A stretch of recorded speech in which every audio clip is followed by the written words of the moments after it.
Subscribe and download over 1 million code snippet including this tutorial from codegive.com, link in the description below. Title, Understanding Try and Except in Python, a comprehensive tutorial with code examples.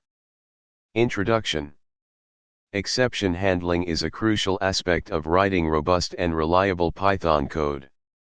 The try and except blocks provide a mechanism to gracefully handle errors and exceptions that may arise during the execution of a program.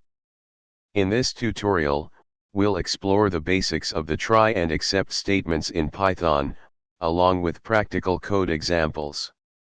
In Python, the try and except blocks are used to handle exceptions. The try block contains the code that might raise an exception, while the except block contains the code to be executed if an exception occurs. In this example, the try block attempts to perform division. If a zero division error occurs, the code inside the except block is executed. In this example, the try block attempts to open and read a file. If the file is not found, a file not found error is caught in the except block.